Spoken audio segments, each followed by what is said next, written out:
नमस्कार। आज हिंदी व्याकरण के अंतर्गत हम जिस विषय की पढ़ाई करने जा रहे हैं वह है बलाघात।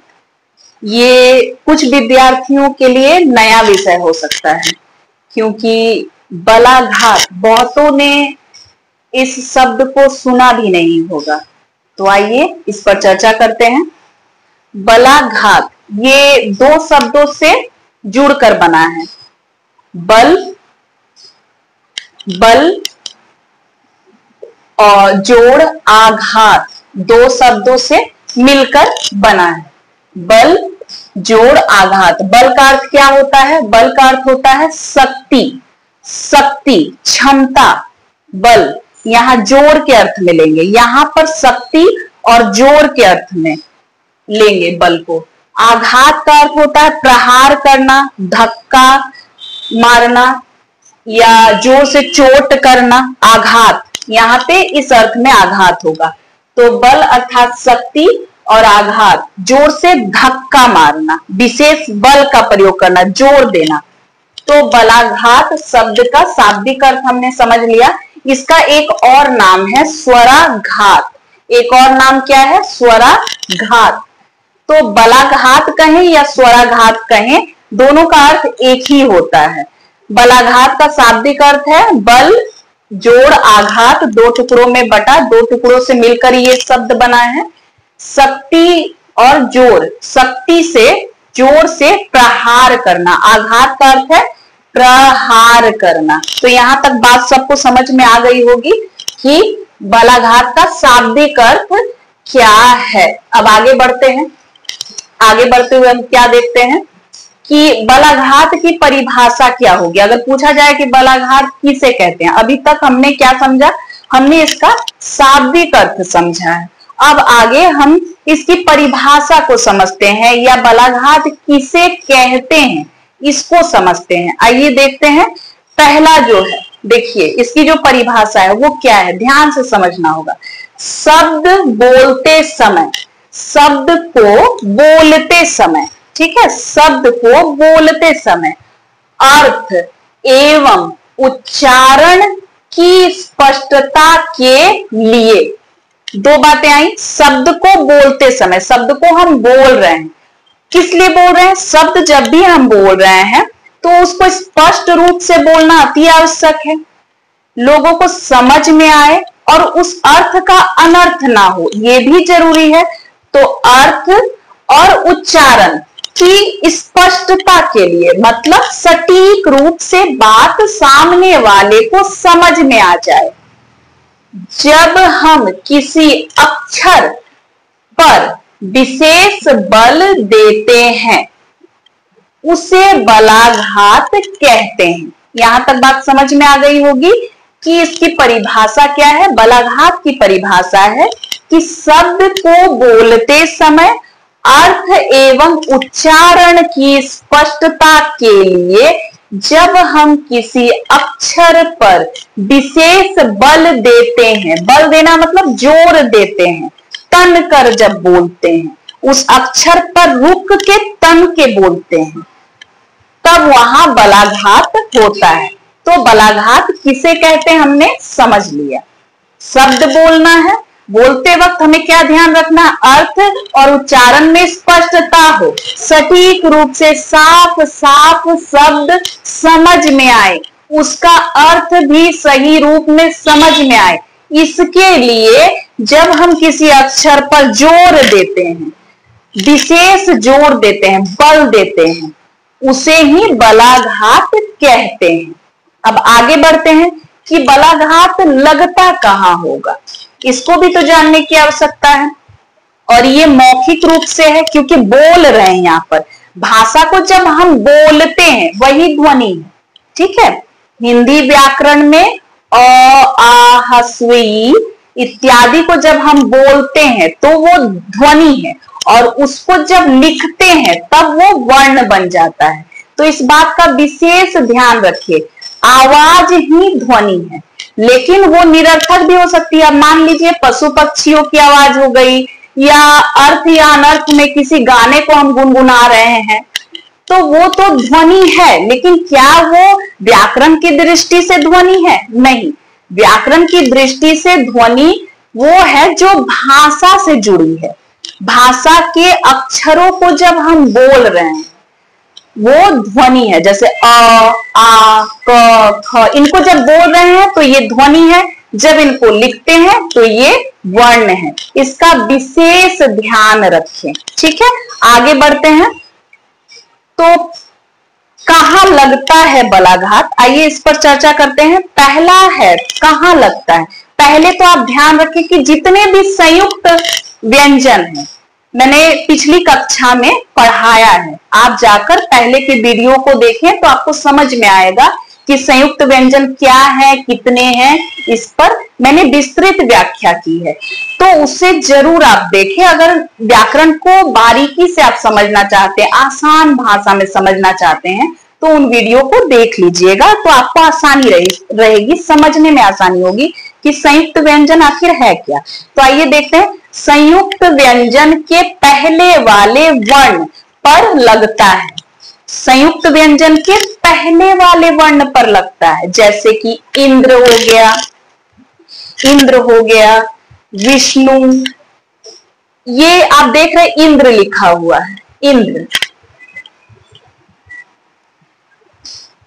अब यहां देख रहे हैं आधा न और त्र, ठीक है, ये हो गया संयुक्त व्यंजन। यहां तो संयुक्त व्यंजन के पहले वाले वर्ण पर, मतलब इंद्र, इंद्र, यहां पे जोर कहां है? ई पर है, ई पर है, इसलिए ये है इंद्र। यहां पे भी देखिए आधा मूर्धन्य श है और अ है। अब यहां देखिए ये संयुक्त व्यंजन बन गए। इससे पहले वाले वर्ण पूर्व में जाएंगे हम, किस पर जोर पड़ रहा है? आप विष्णु बोल कर देखिए, Vishnu, Vishnu, V, V, Indra, E, V, इन दो अक्षरों पर जोर पड़ रहा है, इसलिए यही दो अक्षर जो है क्या कहलाएंगे?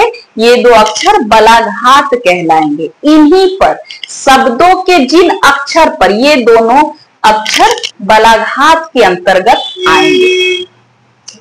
अब दूसरा देखिए, जब शब्द के अंत मध्य में जो व्यंजन के अ, मतलब क्या है कि जिस शब्द में जी एक शब्द हमने लिखा है, जैसे मान लीजिए हमने लिखा है पर, ये एक शब्द है, चलना, ये एक शब्द है।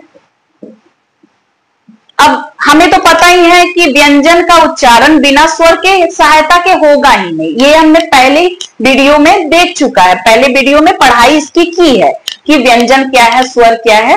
तो वहां तो हमने जान ही लिया था कि व्यंजन जो है बिना स्वर के उच्चारित होगा ही नहीं, बोल ही नहीं सकते हम व्यंजन को। तो हर व्यंजन में एक ना एक स्वर छिपा रहता है। अब जहां पर जिस व्यंजन में अ छिपा है, ठीक है, जिस व्यंजन में, अब कहां पे? अंत में, अंत में या मध्य में। यहां जैसे देखिए चलना, चलना, च में क्या छिपा है? च आधा अ, मध्य में है अ, दिखा, लेकिन क्या इसका उच्चारण अच्छे से हो रहा है? पूर्ण उच्चारण न हो, पूर्ण उच्चारण नहीं हो, मतलब इस व्यंजन में पर हो जाए या चलना हो जाए, इन दोनों शब्दों में आदि में र, पर, चलना, अ का उच्चारण पूर्ण नहीं हो रहा, पूरी तरीके से अ का उच्चारण नहीं हो रहा है। तो क्या हुआ? तो जब इस अ का उच्चारण पूरा नहीं हुआ तो पूरा का पूरा जो जोर है, बल जो है, शक्ति कहां चली गई? च पर। देखिए चलना, चलना, तो ये है बलाघात। पर र पे था अ, जिसका अच्छे से उच्चारण नहीं हुआ, तो पर, पर, पर। बात समझ में आ रही है? तो यहां ये दो रूप हो गए, एक तो संयुक्त व्यंजन के पहले वाले वर्ण पे जितने भी संयुक्त व्यंजन आएंगे उसके पहले वाले वर्ण पर अक्सर बलाघात होगा, इंद्र, विष्णु। अब दूसरा देख रहे हैं कि अ का उच्चारण जहां पे भी व्यंजन का मध्य में या अंत में, बीच में या अंत में, आखिरी में अगर अ का व्यंजन के साथ जो अ जुड़ा रहता है उसका उच्चारण सही से ना हो तो उस क्रम में क्या होगा कि पूर्ण उच्चारण न होने की स्थिति पे बलाघात पहले चला जाएगा। ठीक है, जैसे पर, चलना। ठीक है, इसके बाद सबसे महत्वपूर्ण है विसर्ग वाले जितने भी अक्षर हैं उनके पहले बलाघात होगा ही। विसर्ग वाले जितने भी अक्षर हैं उन पर बलाघात होगा ही। दुख, दुख, दुख, बलाघात होगा ही। दुख, हमेशा इसको ध्यान में रखना है। विसर्ग वाले जितने भी अक्षर हैं उन पर बलाघात होगा ही, इसको ध्यान में रखना है। अंतिम जो है क्या है, ह्रस्व ई की मात्रा, दीर्घ की मात्रा और री की मात्रा, इसको आप ध्यान में रखेंगे। जितनी भी मात्रा के साथ युक्त व्यंजन होंगे, जो व्यंजन मैंने पहले, इससे पहले की कक्षा में मैंने मात्रा पढ़ाई है, आप वहां जाकर उसकी समस्त व्याख्या वहां से आप ले सकते हैं कि मात्रा है क्या, उसके बारे में पूरे विस्तार से मैंने बताया। अगर उस वीडियो को आप देख लेंगे तो मात्रा के बारे में भी आपकी सारी जानकारी, स्पष्ट जानकारी आपको मिल जाएगी।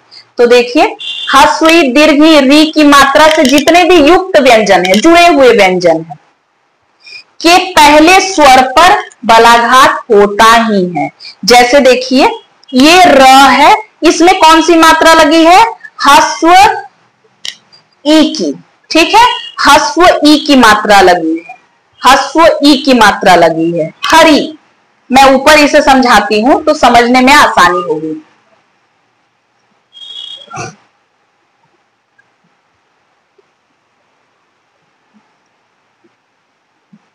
हरि, आप देख रहे हैं यहां पे ह्रस्व ई की मात्रा, मैंने पहले ही बताया ह्रस्व ई, ह्रस्व उ और री की मात्रा। ठीक है, तो हरि जोर कहां पड़ रहा है, ह्रस्व ई की मात्रा री में लगी है, लेकिन इससे जुड़ा हुआ व्यंजन है ये र री, ह्रस्व ई लग गया इसमें।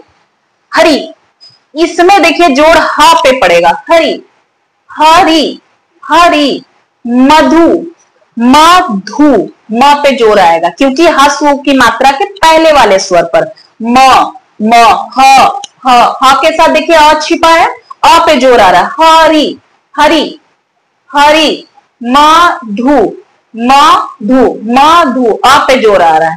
इसके साथ एक शब्द है पित्र, री की मात्रा जहां लगी हुई है उसके पहले वाले स्वर पर, पित्र, ई पर, पित्र, पित्र। तो इन 4 बिंदुओं को आप याद रखेंगे, इन 4 बिंदुओं को याद कर लीजिए। बालाघात जहां जहां लगता है आपका वो विषय एकदम सटीक रूप से स्पष्ट हो जाएगा, आप आसानी से इसे समझ पाएंगे। और बलाघात जब हम समझ जाते हैं तो क्या होता है कि लिखते वक्त भी शुद्धता बनी रहती है और बोलते वक्त तो स्पष्टता अपने आप ही आ जाती है। तो आज की कक्षा यहीं तक, धन्यवाद।